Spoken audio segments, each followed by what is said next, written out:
26 दिसंबर 2004 सुबह का समय था। थाईलैंड के फुकेत बीच पर सूरज धीरे धीरे ऊपर उठ रहा था। कुछ लोग रेत पर टहल रहे थे, कुछ समुद्र के साथ अपनी तस्वीरें ले रहे थे। क्रिसमस वीक की छुट्टियां चल रही थी, इसलिए पर्यटकों से सभी होटल भरे हुए थे और हर तरफ खुशी का माहौल था। ठीक उसी समय हजारों किलोमीटर दूर इंडोनेशिया के सुमात्रा द्वीप के पास मछुआरे अपनी नावें लेकर मछली पकड़ने समुद्र में निकल चुके थे। उनके लिए यह रोज का काम था। बाकी दिनों की तरह आज का दिन भी उन मछुआरों के लिए बिल्कुल सामान्य ही था। इधर भारत के तमिलनाडु में कुछ लोग मंदिरों में पूजा पाठ कर रहे थे, कुछ अपने घरों के बाहर बैठे अखबार पढ़ रहे थे। चाय की दुकानों पर लोगों की भीड़ थी, लोग चाय की चुस्की ले रहे थे। उधर श्रीलंका में रेल की पटरी के पास बसे छोटे छोटे गांवों में चहल पहल थी। एक ट्रेन अपने तय समय पर चलने के लिए तैयार थी। हर जगह जिंदगी सामान्य रफ्तार से आगे बढ़ रही थी, लेकिन आज की हवा में एक भारीपन था, एक ऐसी खामोशी जिसके पीछे कोई अनहोनी शोर मचा रही थी। समुद्र का व्यवहार जैसे हमेशा रहता है, आज उसमें कुछ तो बदलाव था। लहरें वैसी नहीं थीं जैसी होनी चाहिए। कोई बड़ी बात नहीं समझकर उस समय लोगों ने इस पर ज्यादा ध्यान नहीं दिया, लेकिन थोड़ी ही देर बाद कुछ ऐसा हुआ जो समुद्र के नियमों के खिलाफ था। धीरे धीरे समुद्र का पानी पीछे हटने लगा, जैसे कोई अदृश्य ताकत उसे अंदर खींच रही हो। भारत के तमिलनाडु में एक मछुआरा अपनी नाव को देख रहा था। नाव जो हमेशा पानी में रहती थी, अब रेत पर खड़ी थी। वो हैरान था। उसने समुद्र को देखा और पहली बार उसे कुछ गलत लगा।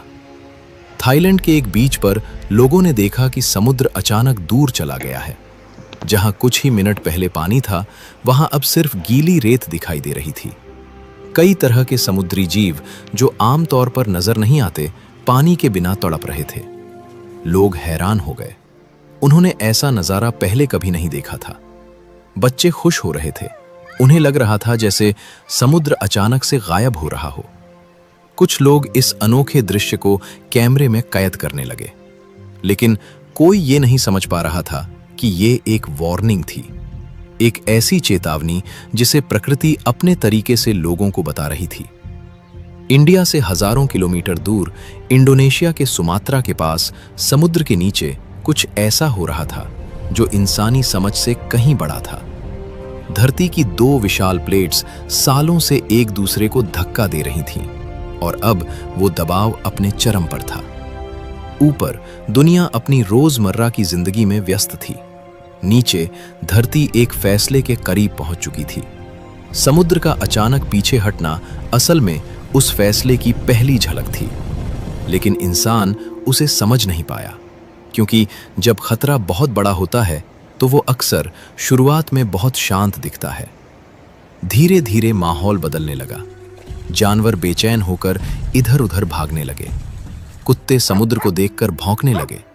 पक्षी अचानक दिशा बदलकर उड़ रहे थे, जैसे उन्हें कुछ एहसास हो रहा हो, ऐसा एहसास जिसे इंसान अब तक महसूस नहीं कर पा रहा था। जब तक किसी को समझ आता, बहुत देर हो चुकी थी। समुद्र जो कुछ मिनट पहले पीछे चला गया था, अब वापस आने वाला था। लेकिन इस बार उसकी वापसी वैसी नहीं होने वाली थी जैसा समुद्र असल में दिखता है, बल्कि वो एक भयानक दैत्य के रूप में वापस आने वाला था। एक ऐसा भयंकर राक्षस जो धरती के पूरे इतिहास में सबसे बड़ी तबाही को अंजाम देने वाला था। दूर क्षितिज पर, जहां आसमान और समुद्र एक सीधी रेखा में मिलते हैं, वहां कुछ बदलता हुआ दिखा। पहले वो सिर्फ एक हल्की सी रेखा थी, इसलिए किसी ने ज्यादा ध्यान नहीं दिया। फिर वो रेखा मोटी होने लगी, जैसे समुद्र अपने सतह से ऊपर उठ रहा हो। थाईलैंड के एक बीच पर एक आदमी अब भी कैमरा लिए खड़ा था। उसने फिर से समुद्र की तरफ देखा, लेकिन इस बार उसकी आंखें फटी रह गईं। वो समझ ही नहीं पाया कि जो वो देख रहा है वो लहर है या कुछ और।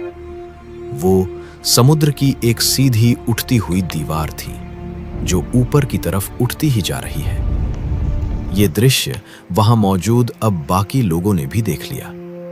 सबके चेहरे से खुशी जैसे गायब हो गई। उनके कदम बीच पर ही जम गए, जैसे कोई एकदम से होश में आया। उसने चिल्लाकर कहा, भागो! लेकिन कुछ लोग अब भी खड़े थे, क्योंकि इंसान का दिमाग ऐसी चीज को तुरंत खतरे के रूप में पहचान नहीं पाता जो उसने पहले कभी देखी ही नहीं हो। कुछ ही सेकंड में वो लहर अब तट के बिल्कुल करीब पहुंच चुकी थी। उसकी ऊंचाई एक बड़ी इमारत जितनी लग रही थी। उसकी गति इतनी तेज थी कि अब लोगों का भागना बेकार था। एक भारी गूंजता हुआ शोर, जैसे पूरी दुनिया एक साथ टूट रही हो। पानी सीधे जमीन से टकराया और जो भी उसके सामने था, रेत, पेड़, इमारतें, लोग, गाड़ियां, सब कुछ एक ही झटके में बहा कर ले गया। सड़कें नदियों में बदल गईं। बड़ी से बड़ी इमारतें भी उस दानव के हमले से बच नहीं पाईं। लोग अब भी बचने की कोशिश कर रहे थे, लेकिन किसी को भागने का मौका ही नहीं मिला। कुछ ही मिनटों में वो खूबसूरत बीच, जहां कुछ देर पहले हंसी गूंज रही थी, अब एक बिखरे हुए मलबे का मैदान बन चुका था। लेकिन ये दृश्य तो सिर्फ शुरुआत थी। इंडोनेशिया के आचेह में पहली लहर और भी ज्यादा खतरनाक थी। वहां समुद्र ने कोई चेतावनी नहीं दी, बल्कि वो एक विशाल दीवार बनकर सीधे शहर के अंदर घुस गई। पूरा इलाका कुछ ही मिनटों में पानी के नीचे चला गया। लोगों को समझने का मौका भी नहीं मिला कि आखिर हुआ क्या है। उधर श्रीलंका में एक ट्रेन अपनी मंजिल की तरफ आगे बढ़ रही थी। उस ट्रेन में सफर कर रहे लोगों को अंदाजा भी नहीं था कि अगले कुछ सेकंड में सब कुछ खत्म होने वाला है। अचानक पानी का सैलाब ट्रेन के बिल्कुल करीब तक पहुंच गया और फिर पूरी ट्रेन एक खिलौने की तरह बह गई। भारत के तमिलनाडु में लोग अब भी समुद्र के पास खड़े थे, लेकिन अब बहुत देर हो चुकी थी। लहर अचानक से उनके सामने थी और फिर वही शोर, वही टकराव, वही तबाही। लोगों को लगा शायद अब सब खत्म हो गया, लेकिन समुद्र अभी रुका नहीं था। दूसरी लहर और बड़ी थी, फिर तीसरी उससे भी बड़ी। हर लहर पहले से ज्यादा ताकत के साथ और ज्यादा अंदर जाकर पहले से ज्यादा तबाही मचा रही थी। अब समुद्र सिर्फ समुद्र नहीं था, वो एक ताकतवर दानव बन चुका था। इतना ताकतवर जिसके सामने इंसान कुछ भी नहीं था। कुछ ही घंटों में तबाही का ये मंजर 14 देशों तक पहुंच गया। जहां जहां समुद्र था, वहां वहां हर जगह विनाश पहुंच चुका था। और उस दिन दुनिया को पहली बार समझ आया कि समुद्र जब शांत होता है तो कितना सुंदर लगता है, लेकिन जब गुस्से में आता है तो सब कुछ खत्म कर सकता है। उस सुबह की कहानी अब सिर्फ एक घटना नहीं रही थी, वो आज तक की एक सबसे बड़ी त्रासदी बन चुकी थी।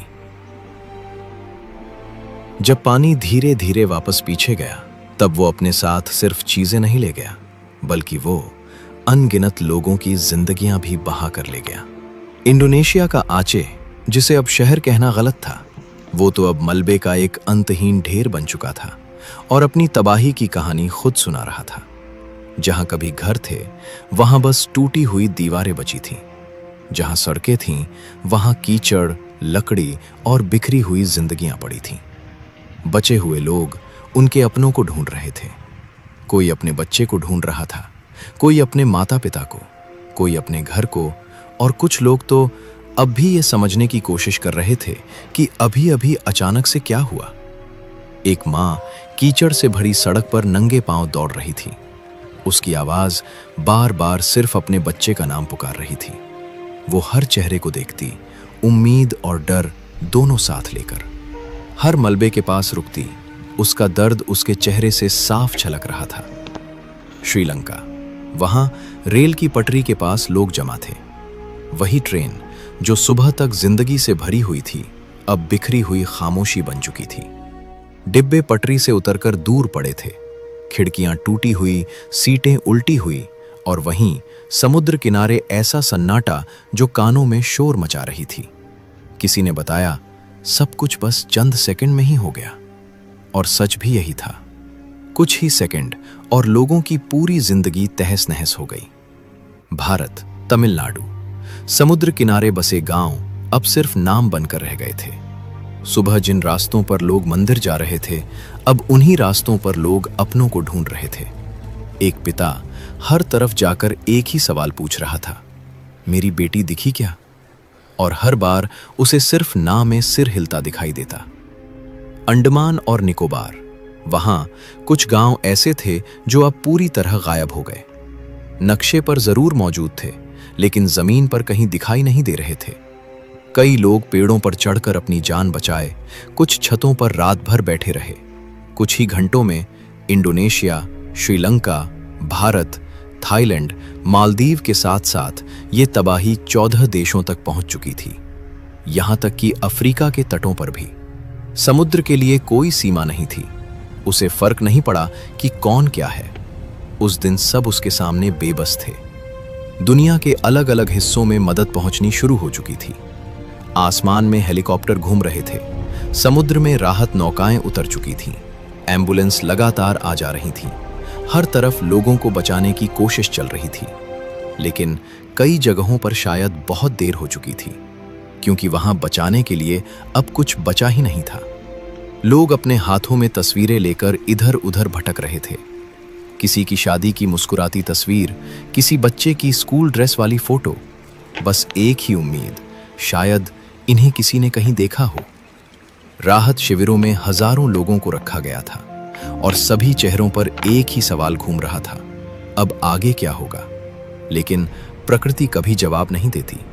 वो न सफाई देती है, न किसी से माफी मांगती है। वो बस आती है और अपना असर छोड़ जाती है। उस दिन समुद्र ने सिर्फ इमारतें नहीं गिराईं, उसने लोगों की इरादे बहा दिए, परिवारों को अधूरा कर दिया और न जाने कितनों की उम्मीद तक छीन ली। जो लोग बच गए, उनके लिए समुद्र की हर लहर अब एक डर बन गई थी।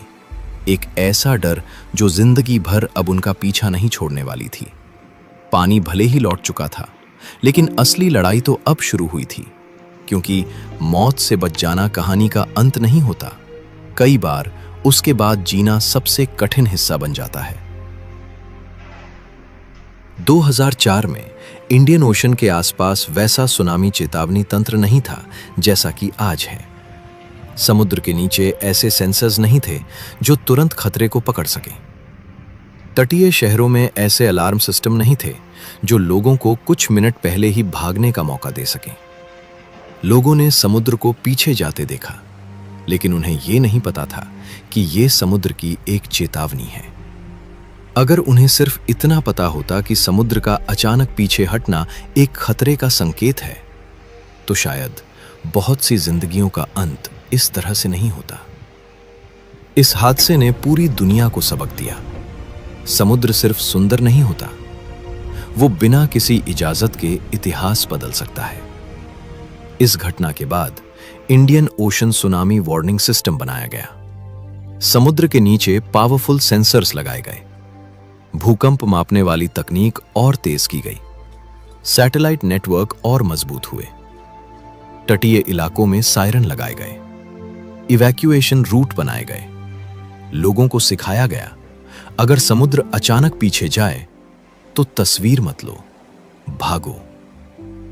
यह सीख बहुत महंगी थी, इतनी महंगी कि उसकी कीमत लाखों जिंदगियों से चुकाई गई।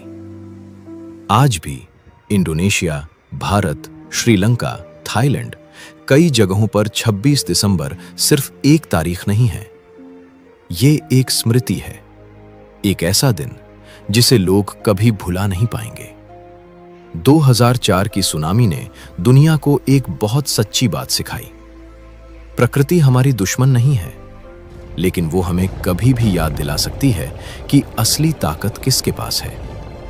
इंसान इमारतें बना सकता है, शहर बसा सकता है, तकनीक खड़ी कर सकता है, लेकिन प्रकृति जब चाहे सब कुछ बदल सकती है। 26 दिसंबर 2004 सिर्फ इतिहास की एक तारीख नहीं, ये एक चेतावनी है, एक सबक है, जो आज भी हर लहर के साथ दुनिया को याद दिलाती है, प्रकृति को कभी हल्के में नहीं लेना चाहिए।